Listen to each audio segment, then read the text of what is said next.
I can report to the American people and to the world that the United States has conducted an operation that killed Osama bin Laden. Over a decade of searching, costing $450 billion, the United States finally succeeded in eliminating its archenemy. Despite possessing intelligence on Al-Qaeda since the 1990s, neither the CIA nor the FBI could prevent the tragedy of September 11th. Decades of political instability and strong anti-Western sentiment in the Middle East had paved the way for the rise of the most dangerous terrorist organization in modern history, Al-Qaeda.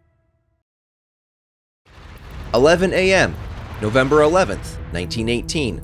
World War I ended. For most of these soldiers, a new beginning was lying ahead. But for others, it was the end. The Ottoman Empire collapsed. The once mighty empire was divided into regions under Western influence. The victors paid particular attention to the critical area. The division was straightforward. The 1916 Sykes-Picot Agreement between Britain and France accomplished the task with a single line. It seemed like a favorable deal since everyone got a share. But before signing the Sykes-Picot Agreement, the British had made another bargain. In 1915, under the McMahon-Hussein Correspondence, the British Empire pledged to recognize the independence of an Arab state in exchange for their support in fighting the mighty Ottoman Empire. But of course, when victory came, the benefits of the Sykes-Picot were clearly greater. Thus, the British went back on their earlier words. Moreover, the British Empire escalated the tension in 1917 with the issuance of the Balfour Declaration. This declaration supported the establishment of a national home for the Jewish people in Palestine, where millions of native Arabs still lived. The British Empire knew no one would dare challenge its absolute power.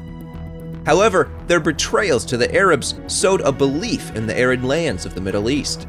Western colonists are liars, completely untrustworthy. More than a decade later, fascism devoured Europe. Jews fled en masse to the Middle East to escape Nazi Germany, particularly to Palestine.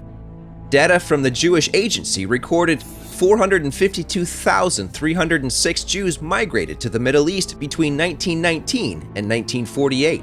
But things truly broke out when World War II ended, and the United Nations passed a plan to partition Palestine. One part was for the Jews, one part for the Arabs. Jerusalem would be put under international administration. The proposed territory for the Jewish state accounted for approximately 55% of the land. Unsurprisingly, the Jews agreed without hesitation. Meanwhile, the Arabs, in frustration, asked, "Why do we get the smaller share?" On May 14, 1948, David Ben-Gurion declared the establishment of the State of Israel. The very next day, the Arab coalition of Egypt, Jordan, Syria, Iraq, and Lebanon launched a war against Israel. But surprisingly, the six-nation alliance was defeated by the fledgling state in just 8 months of fighting. As a result, Israel seized even more territory than the UN's original plan. Over 700,000 Arabs were expelled or forced to flee their homeland. Anti-Western sentiment reached new heights. Military support for Israel was seen by Arabs as a new form of colonial intervention. The Islamic world was humiliated once again after the British betrayal. This laid the foundation for one man to develop the first theories of political Islam. In the past and today, because he exists through his books, Sayyid Qutb. Sayyid Qutb. Born in 1906 in Egypt, Sayyid Qutb was initially a writer and literary critic. In the late 1940s, Qutb studied in the United States. To him, the New World was rife with moral decay, materialism, racism, and a lifestyle detached from religions. Upon returning to Egypt, Qutb joined the Muslim Brotherhood to oppose the pro-Western government at the time. Initially, the Muslim Brotherhood joined hands with Gamal Abdel Nasser, an Egyptian politician, to stage a coup in 1952. But soon after, the two sides turned against each other. Following an assassination attempt on Nasser in 1954, the Muslim Brotherhood faced severe repression, and Qutb was imprisoned for a decade. During his imprisonment, Qutb developed a revolutionary ideology. First was the concept of Jahiliyyah, the pre-Islamic state of ignorance. Qutb argued that the entire modern world was living in Jahiliyyah because it had strayed from God's laws. This became the cornerstone for advocating violent overthrow of the so-called heretical regimes. Furthermore, Qutb emphasized Hakimiyya, or the supreme authority of God. According to this, only God's law held ultimate authority. Any human-made legal system was worthless. From here, he advocated for the establishment of a purely Islamic state, uncompromising with any opposing forces. Qutb believed in revolutionary violence to dismantle the Jahiliyyah system and establish a new society. His book Milestones clearly expressed this ideal and became a highly influential text in the world of extremist Islam. In 1966, Sayyid Qutb was executed by the Egyptian government. But his ideas did not die. They were quickly adopted by another man, Ayman al-Zawahiri. Born in 1951 into a prominent intellectual family in Cairo, Ayman al-Zawahiri could have lived an opulent life. Yet he chose a different path. In 1966, at the age of 15, al-Zawahiri helped establish a clandestine militant group aimed at overthrowing the Egyptian government and replacing it with an Islamic organization. While imprisoned for his involvement in the assassination of President Anwar Sadat, Ayman al-Zawahiri studied and deeply embraced Sayyid Qutb's ideology. His ideology became even more radical than his predecessors, and most importantly, he was not executed like Qutb. Middle East, 1979. Active operations of small Islamic organizations left many governments helpless. Afghanistan was no exception. In response, the Soviet Union decided to intervene directly and support the communist government in the country. To devout Muslims, this was a clear act of aggression by an infidel state. War was inevitable. The Mujahideen, or holy warriors from across the world, flocked to flight. Among them was a wealthy scion from Saudi Arabia. Raised in a devout family, Osama bin Laden was taught about religion from a young age and influenced by conservative ideology. Initially, bin Laden did not fight directly. He primarily provided financial support to the holy warriors through intermediary organizations. Over time, bin Laden became more ideologically committed to the war. It was not just about defending Afghanistan, but a sacred resistance against all foreign forces invading the Muslim world. His convictions grew stronger under the influence of one man. Al-Zawahiri met bin Laden in the Mujahideen training camps along the border. From then on, bin Laden was convinced that the real enemy was not only foreign powers like the Soviet Union, but also apostate Muslim governments. Among them, the United States was the biggest devil, opposing Islam by manipulating the Muslim world. Only global violence could establish a true Islamic state. In 1989, the Mujahideen defeated the Soviet Union. But instead of trusting them, the Saudi government invited the US to protect the country during the Gulf War. The blood and sacrifices of devout Muslims were ultimately overshadowed by the money of the atheists across the Atlantic. For a devout man like bin Laden, this was unbearable. Thus, he fully transformed ideologically, not only opposing foreign powers, but also Muslim governments that were not purely Islamic. In 1989, bin Laden and Zawahiri officially founded Al-Qaeda, not just a military organization, but a global ideological network with a mission to fight.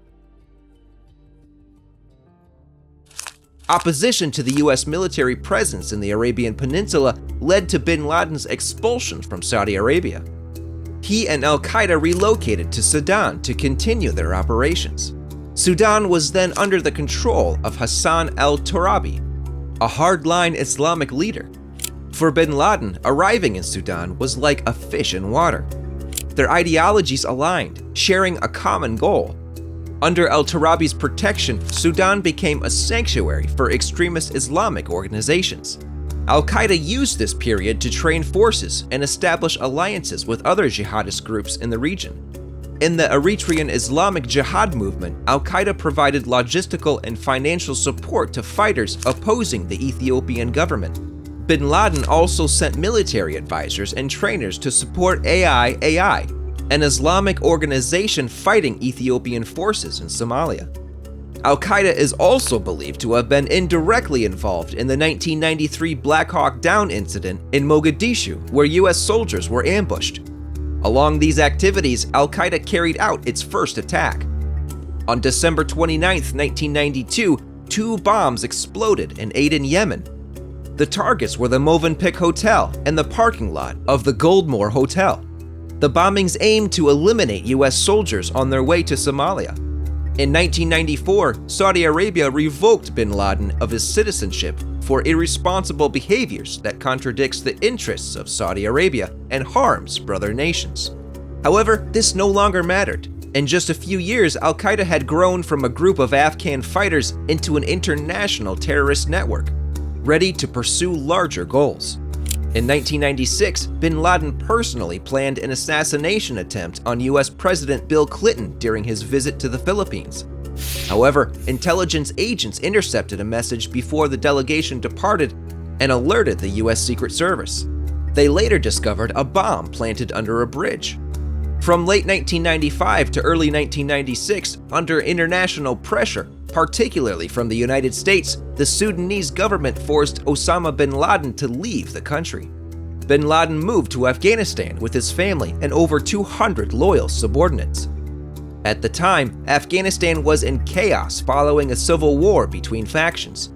However, the Taliban was the de facto ruling force. It didn't take long for bin Laden to establish a relationship with the Taliban leader Mullah Omar. The Taliban allowed Al-Qaeda to operate training camps, particularly in the Tora Bora Mountains and Kandahar. In August 1996, bin Laden issued a declaration of war against the Americans occupying the Sacred Peninsula, officially calling for a full-scale jihad. From then on, large-scale attacks were planned and executed. On June 25, 1996, at a military housing complex in Daharan, a truck carrying over 2 tons of explosives attacked Building 131. 19 US servicemen were killed and nearly 500 others were injured. This was one of the deadliest attacks on US soldiers since the 1983 Beirut bombing. Although Al-Qaeda was not formally charged, bin Laden publicly praised those who carried out the attacks in Riyadh and Daharan. The Khobar Towers attack marked the beginning of a campaign to eliminate US military influence in the Middle East.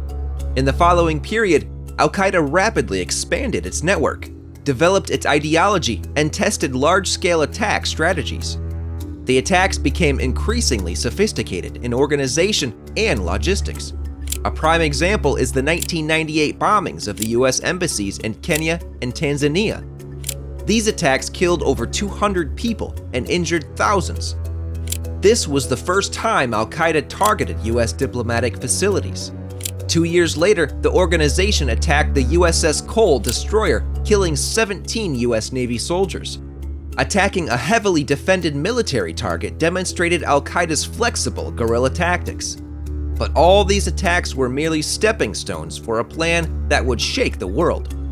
A group of 19 terrorists was carefully selected and trained in Afghanistan and Pakistan.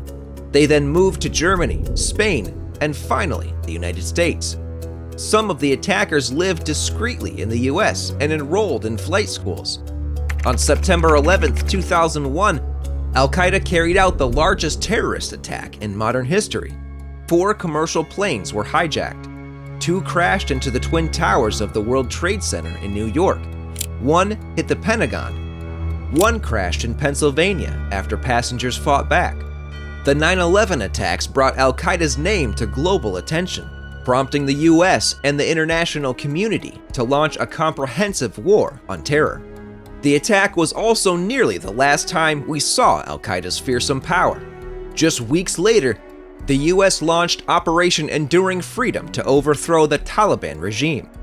Al-Qaeda lost its training bases, and many leaders were killed or captured. Within 3 months, the Taliban collapsed, and bin Laden and Ayman al-Zawahiri fled to the tribal areas along the Pakistan border. The training camps in Afghanistan, once the backbone of Al-Qaeda, were destroyed. According to the US Treasury Department, hundreds of accounts were frozen.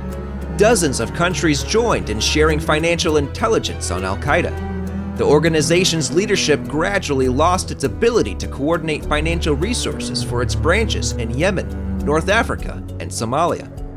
Senior Al-Qaeda leaders were eliminated one by one.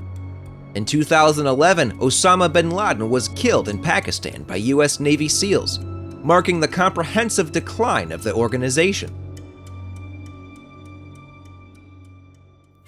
The loss of its founder and spiritual symbol plunged Al-Qaeda into an organizational crisis, particularly in its central operations in the Afghanistan-Pakistan region. Although Ayman al-Zawahiri succeeded bin Laden, he lacked the personal stature or inspirational ability of his predecessor.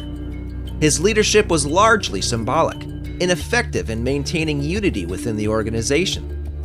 Meanwhile, local branches like Al-Qaeda in the Arabian Peninsula, Al-Qaeda in the Islamic Maghreb, and Al-Qaeda in Somalia became increasingly independent, often acting contrary to the parent organization's direction. Moreover, the rapid and brutal rise of the Islamic State, ISIS, after 2014 caused Al-Qaeda to lose its central role in the global jihadist movement.